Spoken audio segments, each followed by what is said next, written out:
The purpose of diversity and EDI really at a university is so that we can provide global citizens and also build the cultural competence of our students. That's extremely important, especially for Ryerson when we look at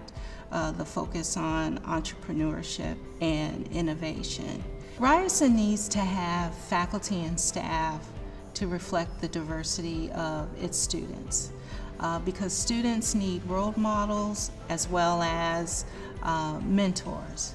But the research also shows that a diverse faculty also provides more diversity within the content in the classroom, as well as more inclusive teaching styles and more equity in terms of research and the different projects that faculty actually engage in.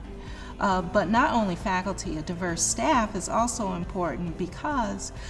they will provide the type of service that's needed for a diverse student population and also for peers who come from various different backgrounds. Equity is the fair and just treatment of all individuals, but especially acknowledging the underrepresentation of historically groups that have been discriminated against, as well as looking at the current underrepresentation of groups. There's diversity, which is simply difference, and the difference among individuals as well as the differences among groups, whether they be social or other type of groups. And then there's inclusion, which is essentially the engagement and intentional activity of infusing equity and diversity within one's environment. From my standpoint, the very first thing one ought to do is acknowledge that equity, diversity, and inclusion are important principles and values that we hold to that should be a part of the entire process. And then after that, understanding that all of us have biases, and that's okay. We all come with biases, but to understand that whether it's intentional or unintentional, that our biases can actually be a means of excluding people from the hiring process. So being very intentional in understanding and acknowledging our biases so that when we screen individuals, we screen them in a way of being inclusive. When I think about it from the standpoint of legacies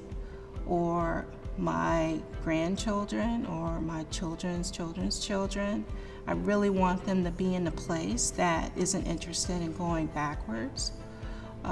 and revoking rights that many people have fought for, but to be in a place that they will be respected in their own right and not be valued or sidelined based on their skin color or gender or anything else that might define them. My vision for the Equity, Diversity, and Inclusion Office is that it helps to change the culture at Ryerson such that EDI is infused throughout the entire organization and really becomes a part of the DNA in the way people think about equity, diversity, and inclusion. That is not a secondhand thought, it's not an afterthought, but it's really a part of the process and the way we think, the way we deliver services, the way we engage each other. And I guess